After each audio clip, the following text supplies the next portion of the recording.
Hello folks, Max Munchkin back with delayed but better than ever new video about the most recent Unearthed Arcana release. I just woke up, so I'll probably sound like I'm drunk and on crack at the same time, but I want to record and edit this video as soon as possible, so let's dive straight into the two new spooky subclasses, College of Spirits Bard and Undead Patron Warlock.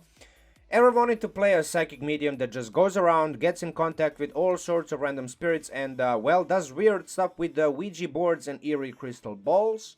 You can, provided that your DM lets you play this hot mess of a subclass. These bards borrow knowledge and powers from the spiritual entities beyond the material world. Mechanically, the subclass is a bit too random and unpolished for my taste. There have definitely been far more well thought out Unearthed Arcanas recently, but it's not the worst thing ever, and in a more RP heavy game, it just could be a perfect blend of flavor and basic bard brokenness. Guiding Whispers feature is literally a glorified guidance cantrip that works at range, and you get it as an extra on top of your usual bard cantrips. Thematically and mechanically it's completely sound, but from a design perspective it seems a bit cheap, lazy and uninspired.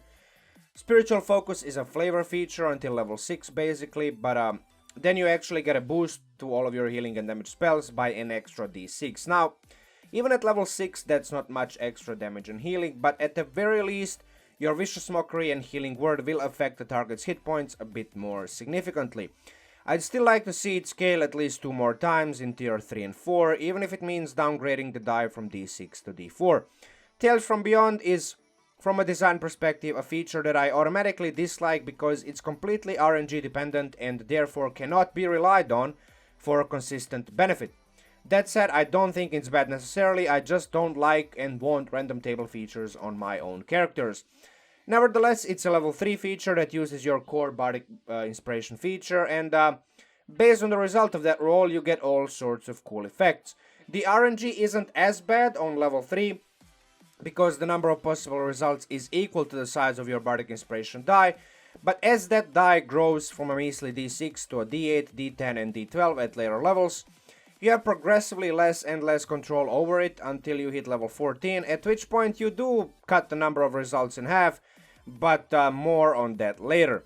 Beast is a very situational combat buff because there just might not be two enemies right next to each other, and the randomness prohibits you from reliably providing perception advantage outside of initiative, if somebody needs it. There might be some utility when fighting invisible or sneaky enemies, but that damn randomness makes it just highly unlikely to happen, so it's pretty much just an advantage in case there are two enemies right next to each other, and if that's not the case, too bad, you just wasted your bardic inspiration on nothing. Warrior is actually decent as a Vicious Mockery alternative. Sadly, the damage is only relevant in tier 1 and 2. You usually have much better things to do at higher levels, so, you know, whatever. Friends can be super solid actually, because if you roll it right away and keep it for when it's needed, you can pair it with Healing Word spell and bring 2 of your allies back above 0 hit points, and maybe even heal the third one outside of the one-hitter-quitter hit points range. Runaway is pure awesomeness, because for a price of 1 bardic inspiration, you allow the entire party to reposition themselves into a more appropriate battle formation. Think about all those times when you get ambushed by the DM who decides to attack you and the rest of the squishy casters instead of the barbarian, paladin and fighter in the front line. Well, if you get lucky, this effect will put things in order almost instantly. It does burn reactions, but that's where the fun of tactically sound situational decision making comes in. Avenger is underwhelming, it burns your bardic inspiration and the target's reaction to deal 1d6 to 1d12 worth of force damage. Sure, damage is damage, but this effect isn't nearly as valuable as the previously discussed Runaway. On the other hand, Hero is solid because it scales with both your bardic inspiration and bard level progression, but it provides more mobility to the target as long as it has extra temporary hit points. Fey is like a pseudo command spell that can actually deal a heckton of damage, indirectly if you charm the tough melee bruiser who deals a lot of damage with a single melee attack. Dark Spirit can be just what your rogue teammate needs, but the wording is a bit problematic in my opinion because I'm not sure if the extra necrotic damage is doubled on a crit or not. Frightened Condition is always good, even for a single round. Giant is one of the best effects in the entire table, probably the best one. That radius is juicy, the allies don't get affected by it, and the damage against the horde of enemies can be absolutely obscene. It's dependable, it's consistent, the only downside obviously the randomness, so you're not guaranteed to get it. Dragon can deal even more damage, but the caveat is the usual cone AoE effect that hurts both enemies and allies. Celestial has a very nice support effect. The healing is cool, but the biggest benefit is the ability to help your allies affected by nasty conditions. Unfortunately, negative conditions are situational to begin with, and paired with the added randomness of the table, I can totally see you never being able to get the most beneficial effect of this effect, such as when your allies get paralyzed or petrified. So they get paralyzed or petrified, but you do not roll this number and, well, you don't get it. Finally, Unknown deals a decent chunk of psychic damage and can be very powerful against spellcasters with a lot of spells requiring verbal components. But again, due to randomness, it will probably just make dumb monsters even dumber while whittling down their hit points. Spirit Session is thematically appropriate, but mechanically maybe a bit too convoluted way to just give this Bard subclass a lesser version of Magical Secrets feature, basically. I'd frankly like to see the temporary knowledge of this extra necromancy or divination spell to last until the end of a long rest, because bad things tend to happen overnight. On the other hand, you can pick and choose which spells to take every day, and even though you'll most likely be interested in only a handful of spells from the already quite limited selection, it gives you ample flexibility and an option to adapt to whatever circumstances the party is dealing with. Interestingly enough, the power of this feature somewhat depends on the party size too, unless the DM is lenient and is willing to just let you carry a few pet bats, monkeys or rats or whatever that you can just conveniently utilize to maximize the use of this feature at all times. Mystical Connection gives me a bunch of conflicted feelings. On one hand, I'm glad you gain back some of that inherent control of randomness from lower levels, but as you've already seen, I think most of the best options are in the second half of the table, between numbers 6 and 12, which if you cut the number of options in half, and you only get the first half, you don't get access to those. So, less randomness is good, but also less really solid options at higher levels that matter isn't good, so you're left with this difficult and often confusing choice of either just relying on dumb luck to give you a giant effect, or manipulating the odds by targeting only results numbered 1 to 6. Now don't get me wrong, I think Runaway is relevant at any point at any level, but as well as Hero to maybe even a Beast, if you're fighting multiple enemies. All the other ones just kind of like, they're low value options and they don't matter. So you lose out on Fae, Dark Spirits and other number 6 to 12 effects. And it just seems like you're in between rock and a hard place. All of this ultimately results in a subclass that has a mixed bag of features that can be hilarious and frustrating at the same time.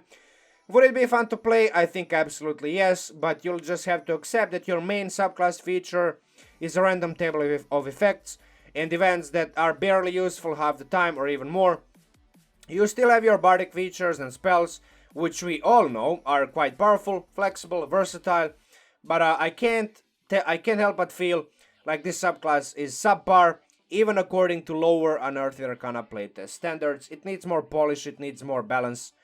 And that leads us to another playtest option, the Undead Patron Warlock, which is kind of a complete opposite in some way. It's almost impossible not to compare this subclass to an Undying Warlock from Sword Coast Adventurer's Guidebook. However, besides flavor and theme similarities, mechanically Undead is head and shoulders above Undying. I'd even dare and say that this subclass in its own way rivals the power of Hex Blades, arguably one of the most overpowered subclasses in the game. Expanded spell list borrows some spells from the Undying, but it also gives you more impactful and relevant support and utility options overall. Bane is one of the more underrated debuff spells in the game.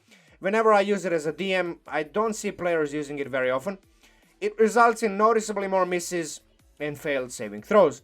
False Life is always solid if you find yourself biting your fingernails looking at your hit points, but I'd probably skip it considering you can give yourself temporary hit points in other ways. Blindness Deafness is low-key super powerful combined with Bane, because you can give the enemies disadvantage on attacks and stack additional -1d4 penalty on top of it. Phantasmal Force targets intelligence saves, which most of the monsters aren't really good at. The only real downside is that it's an illusion spell, giving your metagaming DM an easy way out of this spell, but if you're playing under such a DM to begin with, you'll probably get frustrated with or without this spell. Speak with that, I find incredibly situational. When you have the right corpse and ask the right questions, it can be the best source of new info, but it usually ends up confusing players even more, giving conflicting, contradictory information. Phantom Steed, however, is a super useful, dependable, consistent utility spell, allowing you to cross a vast distance in a short amount of time. The downside is that you cannot cast it ritually, but Warlock slots are short rest anyway, so it shouldn't be an issue in most cases. Death Ward is one of the better buff spells in the game, especially if your DM likes throwing big AoE damages on the entire party. With your short rest spell slots, it's almost a given that you have it active on yourself and at least one other party member at any point during the adventuring day. Greater invisibility is a double-edged sword, considering how a lot of monsters have special senses. When it works wonderfully. I'd probably skip it for something more consistent. Warlocks cannot really afford to waste one of their few spell slots in the heat of the battle on buff effects or any spells that don't have a guaranteed beneficial effect. Anti-Life Shell practically guarantees all melee enemies can't even get to you, let alone deal any damage, which is good for this character. Cloud Kill, I'm not really a fan of this spell. Poison damage is one of the most often resisted damage types in the game. However, heavy obscurement and the ability to chase enemies away with this spell can be situationally advantageous. I just don't think it's enough to convince me to take it instead of something else from the base Warlocks list. With these spells out of the way, it's time to talk about the real power of this build, which are its select few features. Form of Dread's bonus action activation is right away to begin with, Action Economy Bonanza, Action Economy Heaven. Furthermore, its uses per day scale directly off of your proficiency bonus, so you're guaranteed to get more uses per day at higher levels. You might be a bit more stingy with it in tier 1, but as soon as your proficiency bonus becomes 3, 4, and 5, you just use it at will, basically. Temporary hit points is dependable, consistent, and scales well into higher levels. However, in my opinion, second effect is the best one overall. Wisdom save against frightened condition is, off of any kind of attack, weapon, spell, ranged, or melee. Gives you so much flexibility and forces so many enemies to constantly struggle with mobility issues stemming from inability to move closer to you and disadvantage on all of their attacks as long as you're within their line of sight. Now, giving yourself immunity to frightened condition won't be relevant on lower levels, but at higher levels it will be progressively more and more useful. You will be laughing at monsters with a frightening presence and other fear-inducing action options and effects. And as if all of this is not enough, at level 6 you become grave touched, ending the need for sustenance 4 levels before the poor undying warlocks can afford to exist without food, water, and breathable air. The biggest and probably the most controversial part of this feature, I might be wrong, but the way I read this, your normal Eldridge Blasts are now all basically critical hits, if you hit, because you roll 2d10s on each hit, provided you switch the damage from force to necrotic. Based on the wording, again, I'm not exactly sure whether this extra die worth of damage gets doubled on actual critical hits on net 20s. In other words, I'm not sure if actual critical hits deal 3d10 or 4d10 necrotic damage. My gut feeling says 4, based on the wording, but if you ask me, I think it should be 3d10 to keep it tame. This feature is already nuts, why make it even more powerful? Now sure, a fair few monsters are resistant to or even immune to necrotic damage, in which case you will have to revert to good old force damage, which is just fine, but just imagine the insane amount of damage a Warlock 6, Sorcerer 12, Fighter Multiclass can do with this Warlock subclass with its Eldridge Blast spam. For comparison, Hex Blades, considered to be overpowered by some and a power creep subclass at the very least by most people, can add their flat proficiency bonus to Eldridge Blasts, but it's only against one enemy and only once per short rest. Undead Warlocks, however, get to deal 1d10 extra damage on all of their Eldridge Blasts against all enemies as long as their Form of Dread is active. Why would it not be, right? It's so good. Don't even get me started on inflicting the frightened condition and making it literally impossible for melee enemies to do any damage to you while you're shedding their hit points by the dozens, hundreds every round, and even the enemies that are not melee, they have disadvantage against you and all the other enemies. This is just nuts, man. This is pure insanity. Sometimes I wonder whether the designers even pay attention to the actual meta of the game, You can argue that multiclassing and feats are optional rule sets, but overwhelming majority of the people play the game, play 5th edition with these rules allowed by default. It's not just how the game has been designed, it's how the game is actually being played. That's what meta is, right? Anyway, long story short, you can't expect, well, you definitely can expect to see one or more Unearthed Arcana Warlock builds sometime soon on this channel. These mechanics make me salivate like a Pavlovian dog. I think I won't be able to resist just making another Warlock with this, or I have one other subclass of Warlocks in mind, but this one is just nuts. Mortal Husk basically makes you immune to necrotic damage most of the time, because you will definitely want to be using Form of Dread whenever you can. On top of that, you get to burst in a pinata of necrotic damage when you get reduced to 0 hit points. Yeah, sure, it can hurt your allies, but it's good that you actually get to stay at 1 hit point twice. Once from your cleverly precasted Deathward spell, twice from this feature. Sure, one level of exhaustion is annoying, but disadvantage on ability checks is definitely manageable. And if you play your cards right, you shouldn't find yourself even relying on this feature, preferably at any point, because you should be staying on the sidelines. You shouldn't really be in the front lines. So, yeah, that's about it. Spirit Protection is a strong candidate for the best Warlock subclass capstone feature, period.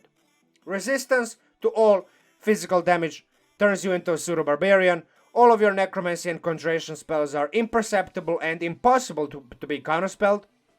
Flying speed to give you a major bump in mobility, and a self-heal that's practically guaranteed to proc every round with your million Eldridge Blast attacks, and can be quite substantial with spells like Finger of Death and Blight.